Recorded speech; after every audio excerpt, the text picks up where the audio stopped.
Ndabashuhuje bene data nshuti z'umwami wacu Yesu Kristo, mwese abo dusangiye gucungurwa n'amaraso y'umwami wacu Yesu Kristo muri hirya no hino mu migabane itandukanye y'isi.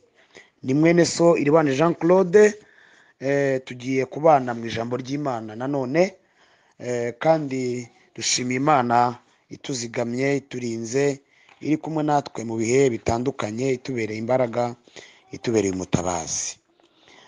Amagambo tujye kuganira uyu munsi wa none afite insanganyamatsiko cyangwa se ijambo rikuru rivuga ngo urukundo ruhebuje.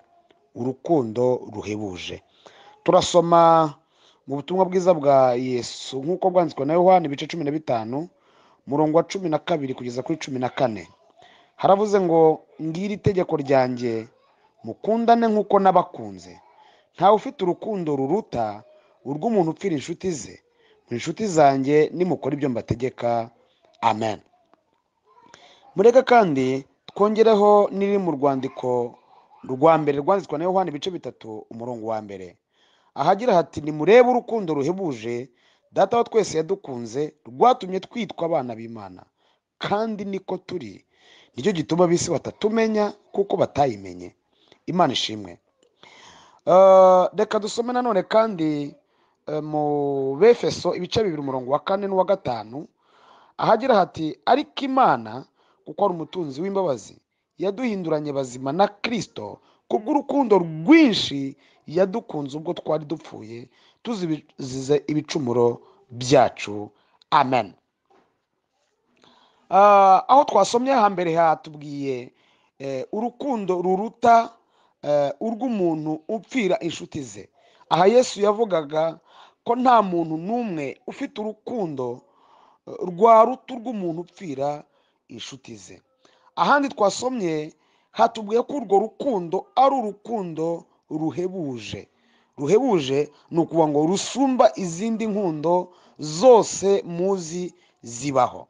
Hanyuma aho turangirije mu Befeso hatubwiye ko Imana yaduhinduranye bazima na Kristo kubw'urukundo rwinshi.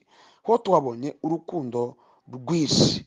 Erega nta nuwareka gusoma mu rwandiko nanone rwa mbere rwa Yohana ibice 4 murongo wa 16 na 17, maze tukabona kuganira ijambo ry'Imana, aho Bibiliya naho itubwiye iti natwe twamenye kandi twizeye urukundo Imana idukunda. Imana ni urukundo, kandi uguma mu rukundo aguma mu Mana, Imana ikaguma muri we. Ibyo nibyo bimaze gutunganya rwose urukundo muri twe, kugira ngo tuzatinyuke ku munsi w'amateka, kuko uko ariko turi muri iyi si. Amen. Urukundo ruhebuje. Ndagira ngo kugira ngo iri jambo tuza kuryumva neza, tunasobanukirwe urukundo Imana idukunda, urukundo Yesu yadukunze, turaza kureba amoko nk'atanu y'inkundo zibaho, ariko turebe aho zigiye zitandukaniye, ndetse tuze gusoza tureba nyirizina urukundo Yesu yadukunze, ukuntu ari urukundo rw'ikirenga, ari urukundo rukomeye. Reka turebere hamwe urukundo rwa mbere twise urukundo rwa kivandimwe. Urukundo rwa kivandimwe rubaho, ariko urwo rukundo rwa Yesu rwo ruraruhebuje. Murabizi ko mu miryango myinshi hajya habamo amacakubiri mu bantu bafitanye amasano ndetse ya bugufi. Rimwe na rimwe bikarangira abantu bitwaga ko ari abavandimwe, bitwaga ko bavukana, bitwaga ko bafitanye amateka meza akomeye, ariko bikaza kurangira ibibazo bafite, rwa rukundo rwabo rurangiye, ibya rukundo bihindukiye ibibazo, kandi bafitanye amasano ya bugufi. Biba byiza iyo abantu babana, cyangwa se abantu bafitanye amasano, bagiranye urukundo rukomeye, ariko impamvu rwa Yesu ruta urw'abakundana kivandimwe nuko rwo ruhebuje ibyo byose. Imana idufashe kandi nitugirire neza cyane. Nigeze numva agakuru kamwe k'umuntu wari umupasitori, yari afite itorero, hanyuma mu itorero rye haza kubamo umurwayi agira ikibazo cy'impyiko. Agize ikibazo cy'impyiko, pasitori ategura amasengesho kugira ngo mu bakristo be basengere mwene se wari ufite ikibazo cy'impyiko Imana imugirire neza. Ariko muri kwa kuyobora ya masengesho, wa mupasitori ayoboye amasengesho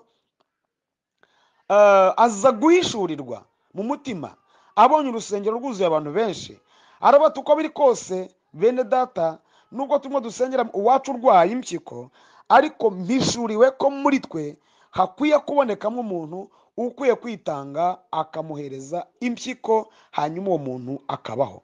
Urwo ni urukundo rwagombaga kuba rukoze ibyo. Hagombaga kuboneka umuntu witanga akaba akunze uwo muntu, ariko ku rwego yamuhamwo impyiko.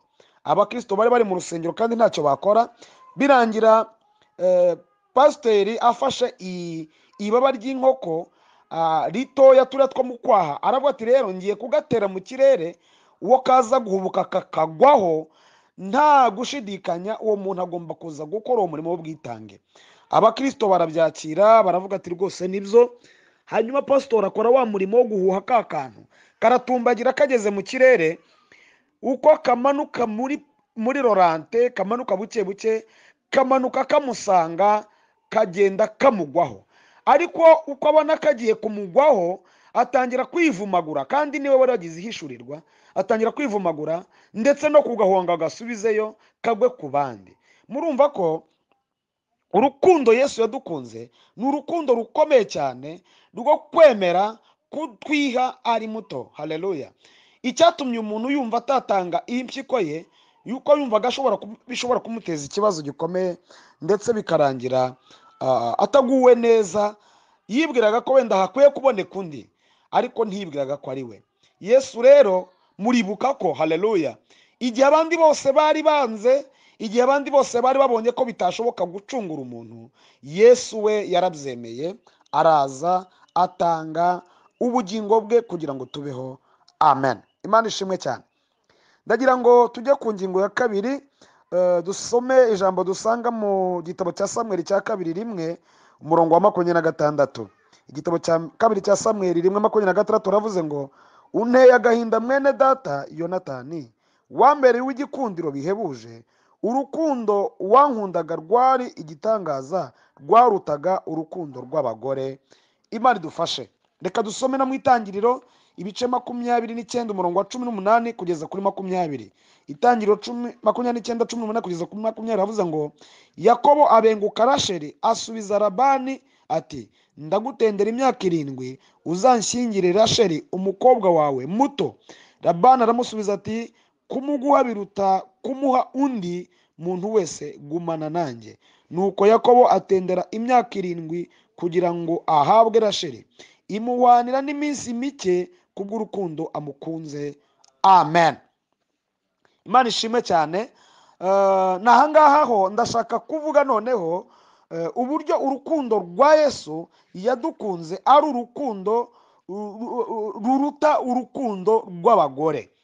Ahangaha dusomye hagaragaje uburyo Dawidi yabwiye mugenzi we Yonatani ko amubabaje, yaramaze kumenya ko yapfuye, ariko aravuga ati urukundo wankundaga rwarutaga urukundo rw'abagore.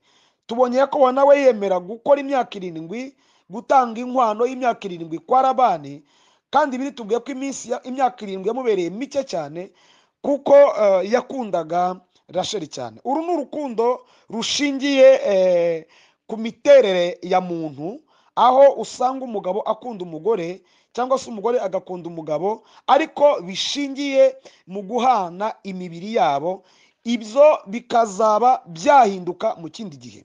Buriya inshuro nyinshi umuntu wakubwiye ngo ndagukunda, ndakwishimira, iyo nkubonye ndanezerwa, yaba ari umukobwa yaba ari umuhungu, ndashaka kukubwira ko ntabwo azava mu isi atagize undi abibwira, kuko kenshi biba bishingiye ku byo yifuza. Iyo bimaze kuboneka biba birangiye. Imana itugirire neza kandi iturengere. Urukundo Yesu adukunda ni urukundo ruruta urukundo rw'abagore. Imana ishimwe kandi nihabwe icyubahiro. Yesu ni ufite urukundo rw'umwimereri, ni ufite urukundo ruzima, ni ufite urukundo ruhebuje izindi nkundo zose. Imana ishimwe, Imana nihabwe icyubahiro, Imana nisingizwe, Imana nihimbazwe kubw'urukundo yadukunze, kubw'urukundo idukunda iminsi yose. Ndagira ngo mvuge urundi rukundo rwa gatatu, nise ngo ni urukundo rukundwa ibihugu. Donc ni urukundo abantu bakunda ibihugu bavukamwo. Ariko urukundo rwa Yesu ruhebuje urwo, kuko umuntu wese yishimira igihugu yavukiyemo. Genda umunyarwanda nawe uruburiwe, ariko uru rukundo narwo iyo bya bihugu twavukiyemo bigize ibibazo, bigize amakuba, bigize ingorane, usanga abaturage babyo urukundo rubashirana, bagatangira gushakisha ukuntu bajya gushakisha ubwene gihugu ahandi. Ubu tuvugana uzanabyumva mu bahanuzi. Iyo umuhanuzi bamubwiye ngo ugiye kuba muri Amerika, ugiye kuba muri Canada, ugiye kuba i Burayi, ugiye kuba mu Bubirigi, arishima cyane akanezerwa. Ariko kandi bikaba ari ibintu bishingiye ku kuba n'ubundi abona ko aho ari naho ari ikibazo, n'ubundi nta buzima hafite. Urukundo rukayoyoka rutyo rwo gukunda igihugu cye bitewe na situation arimo, bitewe n'imibereho afite.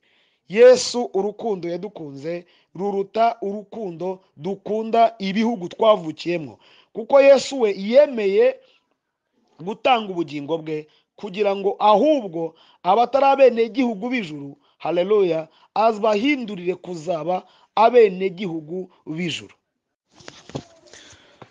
Urukundo rero Yesu yadukunze rurahebuje cyane. Iyo usomye ijambo ry'Imana muri Yesaya 49:15 hari icyo Bibiliya nanone itubwira. Yesaya 49:15 yavuze ngo mbese umugore yakwibagirwa umwana yonsa ntababare uwo yibyariye? Icyakora bo babasha kwibagirwa, ariko jyewe sinzakwibagirwa. Amen, haleluya. Urukundo rwa Yesu Kristo rurahebuje kuko yitanze ku bwacu. Umubyeyi, abagore bari mu bantu bakunda abana cyane bakabitaho. Imana idufashe kandi nitugire neza cyane. Ariko nabo hari ibihe bishobora kubaho cyangwa se byanabayeho tuzi abagore, ababyeyi b'abagore bageze mu bihe bibi, bageze mu bihe by'amage, mu gihe cy'intambara, bakabona birabakomereye, bakabona birabagoye, bari n'impinja, bakabataho kugira ngo dupfe n'izi mpinja, reka tuzijishure, nitubaho tuzabyara abandi. Ayo ni amakuru azwi. Ni ukuvuga ngo umugore ashobora kugera ahantu umwana yabyaye yatwise amezi 9 akagera ku rwego yamwijishura akamusiga agakomeza urugendo akigendera. Turabazi n'abandi bagore gito bajye babikora bitewe n'impamvu tutamenya zitandukanye ariko zitari nziza, bikaba ngombwa ko umubyeyi yabyara umwana akamusigaho iby'ibise, ibibazo byose yagiriye kuri iyo nda akabishyira hasi. Ariko Yesu yihanganiye kuguma ku musaraba yambaye ubusa asuzuguritse kugira ngo jyewe nawe aducungure, kugira ngo jyewe nawe aturokore, kugira ngo jyewe nawe aduhe, atwereke urukundo ruhebuje. Imana idufashe cyane. Yesu yemeye gutanga ubugingo bwe atanagejeje ku myaka 50, atanagejeje ku myaka 40. Yemera gutanga ubugingo bwe ari muto, ari umusore. Amaraso ye arayamena, ubugingo bwe arabuduha kugira ngo atwereke urukundo ruhebuje akunze umwana w'umuntu. Reka dusome ijambo ry'Imana tugeze ku ngingo ya nyuma ya 5. Dusome mu rwandiko nanone kandi rwa mbere rwanditswe na Yohana 3:16, twumve urukundo rwa Yesu icyo ari cyo. Haratubwira ngo iki nicyo kitumenyesha urukundo icyo ari cyo, nuko Yesu yatanze ubugingo bwe ku bwacu. Natwe ikidukwiriye nuko twatanga ubugingo bwacu ku bwa bene data. Amen. Icyo nicyo Yesu adusaba buri munsi nk'abantu bamaze kumenya no gusobanukirwa Kristo. Dukwiye kumenya urukundo icyo ari cyo. Urukundo Yesu yadukunze urwo ari rwo, igisubizo cyarwo Yohana yarakivuze, kandi mwibuke ko uyu Yohana wavuze atya niwe wabaye mu gituza cya Yesu, akaba umwe mu ntumwa 12 wapfuye ashaje nyuma y'abandi bose. Aravuze ngo nuko Yesu, iki nicyo kitumenyesha urukundo icyo ari cyo, nuko Yesu yatanze ubugingo bwe ku bwacu. Arangije adusaba ko natwe tugomba gutanga ubugingo bwacu ku bwa bene data. Yohana uyu wari umunyamahane, wari umunyakamere, wari umunyamujinya, yashoje urugendo rwe ari Jean d'amour, ari Yohana w'urukundo. Nta zindi nyigisho yagiraga mu kanwa ke usibye urukundo. Imana idufashe cyane. Reka dusoreze mu Byahishuwe igice cya 1 umurongo wa 5, havuze hati no kuri Yesu Kristo ari we mugabo wo guhamya, ukiranuka w'imfura yo kuzuka, utwara abami bo mwisi, udukunda kandi watwejeshejeho ibyaha byacu amaraso ye. Amen. Yesu yatanze ubugingo bwe. Yesu yamenye amaraso ye akiri muto kugira ngo jyewe nawe tuzabone ubugingo buhoraho, kugira ngo jyewe nawe atwereke ishusho yuko dukwiye kubaho mu buzima nk'abamumenye, dukundana, buri muntu wese aho ari atizirikana ubwe, azirikana mugenzi we, tubabarirana igihe bibaye ngombwa ko hari icyo dupfa, dushyirana mu mucyo igihe bibaye ngombwa ko hari ibibazo byadutera umwiryane nk'abakristo. Mu bakristo cyangwa se mu itorero, itorero ridafite urukundo ntabwo riba rifite Kristo. Ikigaragaza ko Kristo ari mube neza, cyangwa se ikigaragaza ko abamwitirirwa arabe koko, nuko baba bafite urukundo. Imana idufashe kandi itugire neza. Jye nawe biradukwiriye, jye nawe biradukwiriye, jye nawe biradukwiriye ko tugaragaza urukundo, dukunda Imana, ko tugaragaza urukundo dukwiye gukundana mu miryango, muri mirimo y'Imana dukora, mu matsinda mato cyangwa manini dukora nk'umurimo w'Imana. Nihataboneka mu rukundo ntabwo tuzaba turabigishwa ba Yesu. Ijambo twatangiye ryatubwiye ngo iki nicyo, iri niryo tegeko mbahaye. Twarisomye mu butumwa bwiza bwa Yesu nkuko bwanditswe na Yohana 15 umurongo wa 12 kugeza kuri 14, havuze ngo ngiri tegeko ryanjye, mukundane nkuko nabakunze. Nta ufite urukundo ruruta urw'umuntu upfira inshuti ze. Muri inshuti zanjye nimukora ibyo mbategeka. Amen. Ndagira ngo rero usobanukirwe urukundo ruhebuje Yesu yadukunze, ariko kandi uvomemwo nawe gukunda bene so mu mutima wawe, ntihakabamwo mu nyangire, ntihakabamwo mashyari, ntihakabamwo inzangano, ntihakabamwo gushyamirana, ntihakabamwo intonganya. Ibyo ntabwo bikwiye kuturangwamo rwose nk'abakristo, kuko twamaze kwakira Kristo wadukunze bihebuje mu mitima yacu. Imana ibahe umugisha. Reka dusenge. Turagushimiye kubw'ijambo ryawe uduhaye. Sabiye buri muntu wese uzaryumva igihe cyose yazaritegera amatwi, kugira ngo rizamuhindukire ubuzima bw'iteka, kandi rizamuhe guhumuka, amenye urukundo udukunda ko ari urukundo ruruta urw'abagore, ari urukundo ruruta urwo dukunda ibihugu byacu, ari urukundo ruruta urukundo rwa kivandimwe, ari urukundo rudusaba kwitanga, ari urukundo ruruta izindi nkundo zose. Mwami Yesu, niko nsengeye buri muntu wese uzumva ijambo ryawe, kugira ngo akore uyu mwitozo wo gukunda bene data nkuko itegeko wadusigiye risumba yandi mategeko ari urukundo. Mbisabye Imana mu izina rya Yesu. Amen.